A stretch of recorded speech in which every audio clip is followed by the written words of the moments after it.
നേർവേദി പ്രഭാഷണ പരമ്പരയിലേക്ക് ഏവർക്കും സ്വാഗതം. സുവിശേഷകൻ കുഞ്ഞുമോൻ തോട്ടപ്പള്ളി ഇപ്പോൾ നിങ്ങളുമായി ദൈവവചനം പങ്കുവെക്കുന്നു. ശ്രദ്ധിച്ചാലും.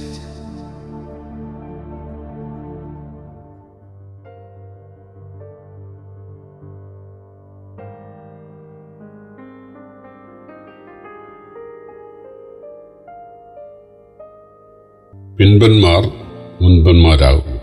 ദൈവനാമത്തിന് മഹത്വം ഉണ്ടാകട്ടെ. മത്തായി എഴുതിയ സുവിശേഷം 20-ാം അധ്യായത്തിൻ്റെ 1 മുതൽ 16 വരെയുള്ള വാക്യങ്ങൾ ഞാൻ വായിക്കുന്നത് ശ്രദ്ധിച്ചാലും. സ്വർഗരാജ്യം തൻ്റെ മുന്തിരിത്തോട്ടത്തിൽ വേലക്കാരെ വിളിച്ച് ആക്കേണ്ടതിന് പുലർച്ചയ്ക്ക് പുറപ്പെട്ട വീട്ട് ഉടയവനോട് സദൃശം. വേലക്കാരോട് അവൻ ദിവസത്തേക്ക് ഓരോ വെള്ളിക്കാശ് പറഞ്ഞൊത്തിട്ട് അവരെ മുന്തിരിത്തോട്ടത്തിൽ അയച്ചു. 3-ാം മണി നേരത്തും പുറപ്പെട്ടു. മറ്റു ചിലർ ചന്തയിൽ മെനക്കെട്ട് നിൽക്കുന്നത് കണ്ടു. നിങ്ങളും മുന്തിരിത്തോട്ടത്തിൽ പോകുവീൻ, ന്യായമായത് തരാം എന്നവരോട് പറഞ്ഞു. അവർ പോയി. അവൻ 6-ാം മണി നേരത്തും 9-ാം മണി നേരത്തും ചെന്നു. അങ്ങനെ തന്നെ ചെയ്തു. 11-ാം മണി നേരത്തും ചെന്നു.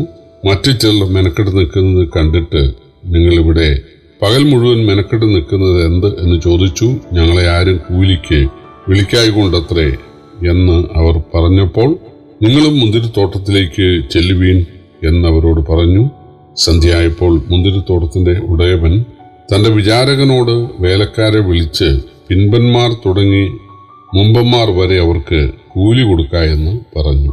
അങ്ങനെ 11-ാം മണി നേരത്ത് വന്നവർ ചെന്നു ഓരോ വെള്ളിക്കാശ് വാങ്ങി. മുമ്പന്മാർ വന്നപ്പോൾ തങ്ങൾക്ക് അധികം കിട്ടും എന്ന് നിരൂപിച്ചു. അവർക്കും ഓരോ വെള്ളിക്കാശ് കിട്ടി. അത് വാങ്ങിയിട്ട് അവർ വീട്ടുടയവന്റെ നേരെ പിറുപിറുത്തു, ഈ പിമ്പന്മാർ 1 മണി നേരം മാത്രം വേല ചെയ്തിട്ടും നീ അവരെ പകലത്തെ വെയിലും ഭാരവും സഹിച്ച ഞങ്ങളോട് സമന്മാരാക്കിയല്ലോ എന്ന് പറഞ്ഞു. അവരിലൊരുത്തനോട് അവൻ ഉത്തരം പറഞ്ഞത്, സ്നേഹിത, ഞാൻ നിന്നോട് അന്യായം ചെയ്യുന്നില്ല. നീ എന്നോട് 1 പണം പറഞ്ഞൊത്തില്ലയോ? നിന്നേത് വാങ്ങിപ്പോയിക്കൊള്ളുക. നിനക്ക് തന്നതുപോലെ ഈ പിമ്പനും കൊടുപ്പാൻ എനിക്ക് മനസ്സുണ്ട്. എനിക്കുള്ളതിനെ കൊണ്ട് മനസ്സുപോലെ ചെയ്യുവാൻ എനിക്ക് ന്യായമില്ലയോ? ഞാൻ നല്ലവൻ ആകൊണ്ട് നിന്റെ കണ്ണുകടിക്കുന്നുവോ? ഇങ്ങനെ പിമ്പന്മാർ മുൻപന്മാരും മുമ്പന്മാർ പിൻപന്മാരും ആകും.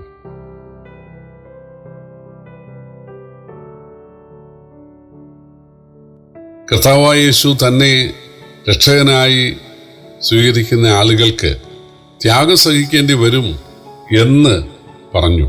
അപ്പനെയും അമ്മയെയും ഭാര്യയും മക്കളെയും നിലംപൊരയിടങ്ങളെയും ഒക്കെ ഉപേക്ഷിക്കേണ്ടി വരും. അഥവാ അപ്പനേക്കാൾ, അമ്മയേക്കാൾ, സഹോദരങ്ങളെക്കാൾ, വീട്ടുകാരേക്കാൾ കർത്താവിനെ സ്നേഹിക്കാനുള്ള മനസ്സുണ്ടാകേണ്ടി വരും.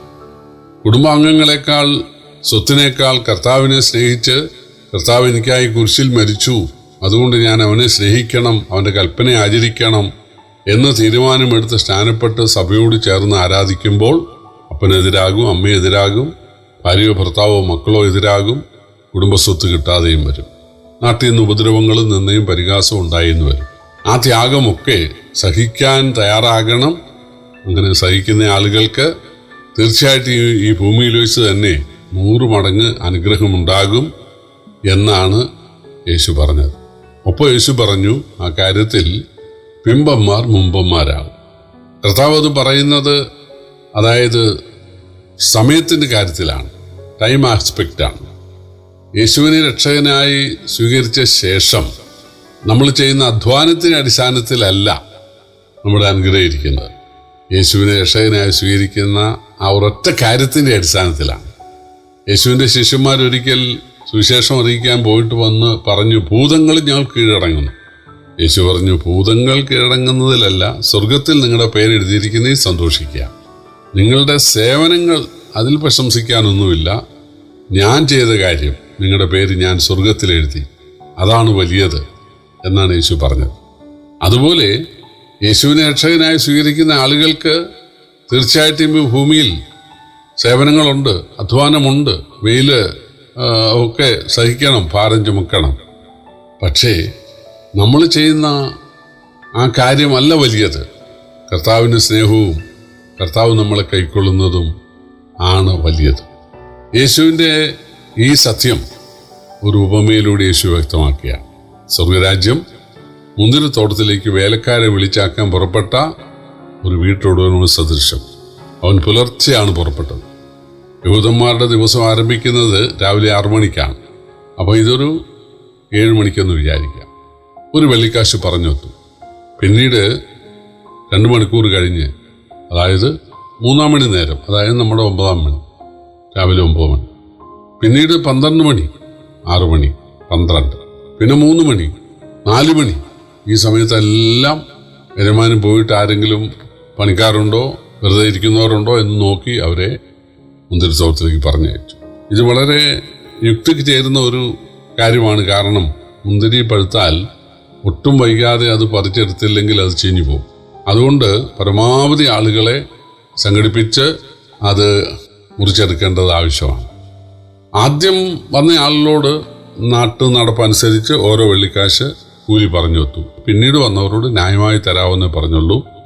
അവസാനം വന്നവർ ഇനി 1 മണിക്കൂറേ, 11-ാം മണി എന്ന് വെച്ചാൽ വൈകുന്നേരം 5 മണി, 6 മണിയാകുമ്പോൾ പണി കയറും. 1 മണിക്കൂറിൻ്റെ പണിയേ അവർക്കുള്ളൂ. അതുകൊണ്ടൊന്നും പറഞ്ഞില്ല.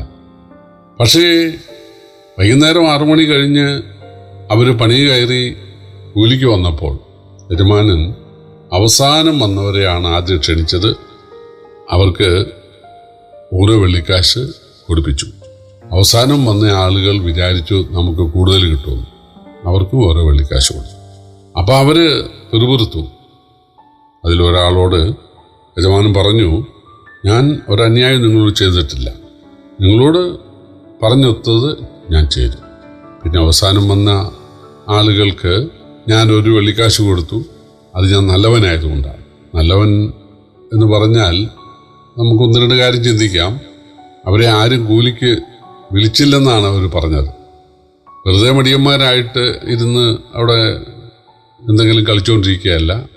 ആരെങ്കിലും വിളിക്കും എന്ന് വിചാരിച്ച് അവരിയ്ക്കുകയായിരുന്നു. എന്തെങ്കിലും പണി കിട്ടും എന്ന് വിചാരിച്ചിരിക്കുകയായിരുന്നു. വിളിച്ചില്ല എന്നുള്ളത് അവരുടെ തെറ്റല്ല. അത് നല്ലവനായ കർത്താവ് ചിന്തിച്ചു. രണ്ടാമത്തെ കാര്യം, അവർക്കൊരു കുടുംബമുണ്ട്. ഇവർ കൊണ്ടുവരുന്നതും കാത്തിരിക്കുന്ന ഭാര്യയും മക്കളും അല്ലെങ്കിൽ അപ്പനും അമ്മയും ഒക്കെയുള്ള ഒരു കുടുംബം അവർക്കുണ്ട്. അതുകൊണ്ട് ആരും വിളിച്ചില്ല എന്നുള്ള കാരണം കൊണ്ട് ആ കുടുംബം വിഷമിക്കാനിടയാകരുത്. നല്ല ആൾക്ക് അങ്ങനെ ചിന്തിക്കാൻ സാധിക്കത്തുള്ളൂ. അതുകൊണ്ട് ഞാൻ നല്ലവനായതുകൊണ്ട് നീ കണ്ണുകടിക്കുന്നത് ശരിയല്ല എന്ന് പറഞ്ഞ് അവരെ സമാധാനിപ്പിച്ച് പറഞ്ഞയച്ചു. എന്താണ് ഇതിൻ്റെ ആത്മീയ അർത്ഥം? പ്രിയപ്പെട്ടവരെ, നമ്മൾ സുവിശേഷം വളരെ വൈകിയായിരിക്കും കേട്ടത്, അല്ലെങ്കിൽ നമുക്കത് മനസ്സിലായത് വളരെ വൈകിയായിരിക്കും. ഒരുപക്ഷെ വളരെ പ്രായം ചെന്ന സമയത്തായിരിക്കാം സുവിശേഷം കേൾക്കുന്നത്. അതുകൊണ്ട് നമുക്ക് പ്രതിഫലത്തിന് ഒരു കുറവും വരികയില്ല. കാരണം നമ്മളത് കേട്ടിരുന്നില്ല, അല്ലെങ്കിൽ നമുക്കത് ഗ്രഹിക്കാൻ കഴിഞ്ഞിരുന്നില്ല. അത് നമ്മുടെ തെറ്റല്ല, അത് കർത്താവിനറിയാം. നമ്മൾ നേരത്തെ ദൈവഭാഗത്ത് വന്നിരുന്നെങ്കിൽ കർത്താവിന് വേണ്ടി കൂടുതൽ പ്രവർത്തിക്കാൻ നമുക്ക് സാധിക്കുമായിരുന്നു. പക്ഷേ നമ്മൾ വളരെ വൈകിയാണ് ഇതറിഞ്ഞത്, വൈകിയാണ് കർത്താവിനെ കൈക്കൊണ്ടത്, വൈകിയാണ് സ്നാനപ്പെട്ടത്. അതൊരു പ്രശ്നമല്ല, അതൊക്കെ മനസ്സിലാക്കാൻ കർത്താവിന് കഴിയും. നിക്കോദീമോസ് എന്നയാൾ വൃദ്ധനായിരുന്നു. ആ വൃദ്ധനാണ് യേശുവിൻ്റെ ശരീരമെടുത്ത് അടക്കാൻ തയ്യാറായത്, യോസേഫിനോട് ചേർന്ന്. വൃദ്ധനായ മനുഷ്യൻ, സ്വർഗത്തിൽ അദ്ദേഹത്തിന് ഒരു പ്രതിഫലക്കുറവും ഉണ്ടാകുകയില്ല. വാർദ്ധക്യത്തിലല്ലേ രക്ഷിക്കപ്പെട്ടത്. അതുകൊണ്ട് യുവാക്കന്മാരൊപ്പം, കർത്താവിന് വേണ്ടി വളരെയേറെ അധ്വാനിച്ചവരുടെ ഒപ്പം പ്രതിഫലം നിങ്ങൾക്ക് തരികയില്ലെന്ന് ഒരിക്കലും യേശു പറയുകയില്ല. കുരിശിലെ കള്ളൻ യേശുവിനെ കൈക്കൊണ്ടു. അവൻ കർത്താവിന് വേണ്ടി ഒന്നും ചെയ്തില്ല. പക്ഷെ അത് വിഷയമല്ല. കർത്താവിനെ കൈക്കൊണ്ട് ഒറ്റ കാരണത്താൽ അവൻ സ്വർഗാവകാശിയായിരിക്കും. അവന് തീർച്ചയായിട്ടും അവൻ്റെ സ്നേഹത്തിന് പ്രതിഫലം ഉണ്ടായിരിക്കും. പ്രിയപ്പെട്ടവരെ, നമ്മൾ കർത്താവിന് വേണ്ടി എന്തെല്ലാം ചെയ്യുന്നു, എത്ര കാലം ചെയ്യുന്നു എന്നുള്ളത് കർത്താവിനൊരു വിഷയമല്ല. ഏറ്റവും വലിയത് നമ്മൾ കർത്താവിനെ കൈക്കൊള്ളുന്നു എന്നുള്ളതാണ്. വളരെ വൈകിയായിരിക്കാം, അത് സാരമില്ല. അതൊക്കെ മനസ്സിലാക്കാനായിട്ട് നമ്മുടെ കർത്താവിന് തീർച്ചയായിട്ടും സാധിക്കും. പണ്ട് ദാവീദിനോടുകൂടെ 600 പേർ യുദ്ധത്തിന് പോയ വഴിക്ക് കുറെ ക്ഷീണിതരായ ആളുകൾ അവർ പറഞ്ഞു, ഞങ്ങൾ ഈ തോട്ടരിയത്ത് ഇരിക്കുകയുള്ളൂ, ഞങ്ങൾ സാധനങ്ങളൊക്കെ കാത്തുകൊണ്ടിരുന്നോളാം, നിങ്ങൾ പോയിട്ട് വരിക. ബാക്കി പേർ ചെന്ന് യുദ്ധത്തിൽ ജയിച്ചു കഴിഞ്ഞപ്പോൾ ദാവീദ് പറഞ്ഞത്, യുദ്ധത്തിന് പോയവർക്കും സാമാനങ്ങൾ കരിയിരുന്നവർക്കും ഒരുപോലെ വീതിക്കുക എന്നാണ്. ദാവീദ് പുത്രനായ നമ്മുടെ കർത്താവ് ഇവിടെ അത് തന്നെയാണ് പറയുന്നത്. തന്നെ രക്ഷകനായി സ്വീകരിക്കുക, കർത്താവിനെ കൈക്കൊണ്ട് സ്നാനപ്പെട്ട് തൻ്റെ സഭയോട് ചേരുക, അതാണ് ഏറ്റവും വലിയത്. നമ്മൾ കർത്താവിന് വേണ്ടി പ്രവർത്തിക്കുന്നത് ഒന്നുമല്ല വലിയത്. കർത്താവ് നമുക്ക് വേണ്ടി പ്രവർത്തിച്ചതിനെ അംഗീകരിക്കുന്നതാണ് ഏറ്റവും വലിയത്. ഈ തിരിച്ചറിവ് നേടുവാൻ കർത്താവിനെ കൈക്കൊണ്ട് സ്നാനപ്പെട്ട് കൂട്ടായ്മ വരുവാൻ ദൈവം എവരെയും സഹായിക്കട്ടെ. ഞാൻ വൈകിപ്പോയതുകൊണ്ട്, എനിക്ക് പ്രായം കൂടിപ്പോയതുകൊണ്ട് എനിക്ക് പ്രതിഫലം കിട്ടുകയില്ലെന്നൊന്നും ആരും വിചാരിക്കേണ്ട.